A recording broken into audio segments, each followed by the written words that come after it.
وہ ایک عجیب سی رات تھی، مجھے سمجھ نہیں آ رہا تھا میں کیا کروں کیا نہ کروں۔ شادی کی پہلی رات تھی اور دلہن بنی بیٹھی تھی۔ میری بیوی نے کہا کہ خبردار مجھے ہاتھ مت لگانا، میں کسی اور سے محبت کرتی ہوں، یہ میری زبردستی کی شادی ہوئی ہے، اور یاد رکھو تم کچھ بھی کر لو میری محبت حاصل نہ کر پاؤ گے، اور نہ میں تمہیں چاہوں گی۔ اس کی آنکھوں میں آنسو تھے۔ میں حیران اور پریشان پاگلوں کی طرح اسے دیکھنے لگا اور سوچنے لگا کہ یہ کیا ہو گیا ہے، اور جب کچھ سمجھ نہ آیا تو اٹھا اور وضو کیا اور نماز کے لیے چلا گیا، اور اپنے اللہ تعالیٰ سے دعا کی کہ یا میرے اللہ، یہ کیسا امتحان ہے۔ مجھے بہت زیادہ ڈر تھا، معاشرے کا ڈر اور خاندان والوں کا ڈر۔ میں ایک مڈل کلاس فیملی سے تعلق رکھتا ہوں، اور ایسی اونچ نیچ پر ہمارے ہاں اپنی عزت کا جلوس نکل جاتا ہے۔ میرے ذہن میں بہت سی سوچیں آ رہی تھیں کہ اگر یہ صبح گھر گئی اور واپس نہ آئی تو میری عزت کا کیا ہوگا۔ کیا پتہ یہ اپنے گھر میں کہہ دے کہ یہ نامرد ہے اور اس سے میری شادی ختم کرواؤ۔ ایک بار تو سوچا کہ زبردستی کرتا ہوں، یہ گناہ نہیں، یہ میرے نکاح میں ہے، مگر میرا دل نہیں مانا۔ میں نے اس سے بات کرنا چاہی، مگر یہ مجھے گوارا نہ ہوا کہ میں اس عورت کی منت کروں جس نے مجھے یوں ٹھکرا دیا۔ اللہ تعالیٰ سے شکوے شکایتیں کرتا سو گیا۔ اگر اسے کسی اور سے محبت تھی تو نکاح کے لیے ہاں ہی نہ کرتی، یا مجھے ہی بتا دیتی اور میں اس سے خود رشتہ ختم کر دیتا اور بات شادی تک نہ بڑھتی اور میری زندگی برباد نہ ہوتی۔ میں مڈل کلاس سے تعلق رکھنے والا آدمی اپنی شادی پر ساری جمع پونجی لگا چکا تھا۔ خیر صبح وہ اپنے گھر چلی گئی، کوئی بات نہیں ہوئی، 3 دن تک کوئی ہلچل نہیں ہوئی، اور 3 دن بعد اس کی امی نے کال کی کہ بیٹا تم آئے نہیں اپنی دلہن کو لینے، تو میں لینے چلا گیا۔ میں نے وہاں کوئی بات نہیں کی، ہم گھر واپس آ گئے۔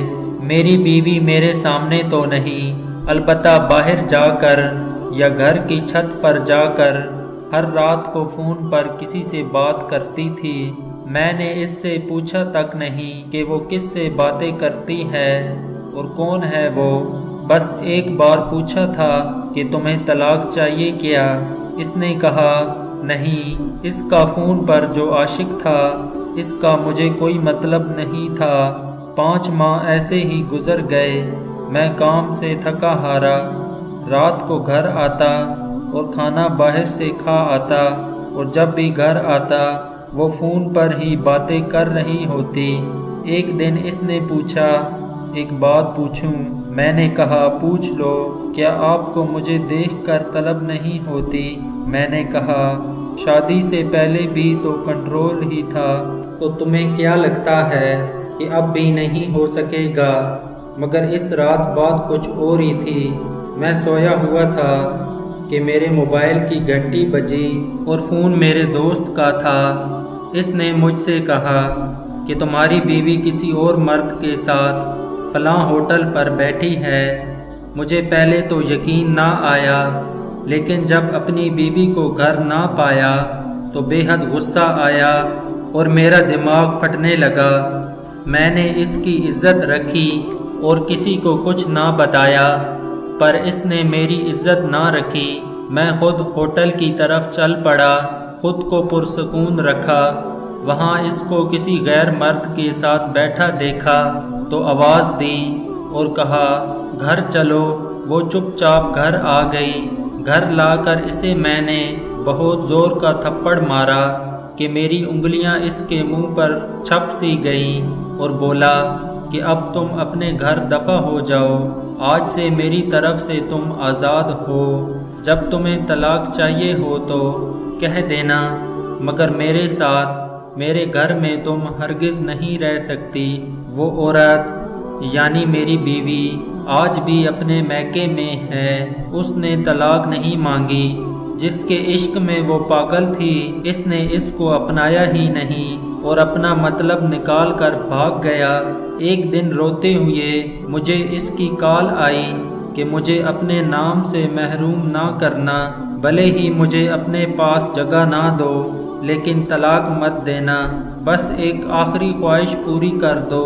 میں نے اس کی خواہش کا احترام کیا، اس کو طلاق نہیں دی۔ اس کے بعد 3 سے 4 سال لگے مجھے خود کو نارمل انسان بنانے میں، عورت پر یقین رکھنے میں کہ ہر عورت ایک جیسی نہیں ہوتی۔ پھر آخر کار میں نے ایک دوسری عورت سے شادی کر لی۔ الحمدللہ میرے 3 بچے ہیں۔ میری یہ دوسری والی بیوی بہت ہی نیک نکلی۔ پتہ نہیں وہ 2-3 سال میں نے جس حوصلے سے گزارے، اس کی وجہ سے اللہ نے مجھے انعام کی صورت میں دیا کہ میں اب تھوڑی سی بھی ہمدردی کو بہت بڑی بات سمجھنے لگا ہوں۔ میں ذرا سا بھی پریشان ہو جاؤں میری بیوی کی نیندیں اڑ جاتی ہیں۔ اس کو مجھ سے عشق کی حدود تک پیار ہے اور بے انتہا عشق۔ میں ذرا کام سے دیر سے آؤں یا کچھ میسج نہ کروں تو پریشان ہو جاتی ہے۔ ایک وہ پہلی عورت اور ایک یہ عورت۔ میری پہلی والی بیوی سنا ہے کہ اب پاگل ہو چکی ہے، میرا نام لکھ لکھ کر چومتی رہتی ہے اور گلیوں میں پھرتی رہتی ہے۔ اسے اپنا ہوش نہیں رہا۔ اب تو 1-2 دفعہ زہر بھی کھا لیا مگر بچ گئی۔ لوگ اب کہتے ہیں میں ظالم ہوں، اس پر ظلم اتنے کیے کہ وہ پاگل ہو گئی ہے۔ اب میں کیا کہوں لوگوں سے، حرام محبت کا مقدر ہمیشہ ذلت ہی ہوتی ہے۔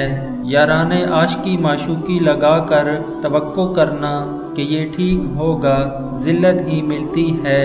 حرام محبت کا مقدر ہمیشہ ذلت ہے اور بس ذلت ہے۔ دوستو اگر آپ کو ہماری ویڈیو اچھی لگی ہو تو چینل کو سبسکرائب اور ویڈیو کو لائک کر دیں۔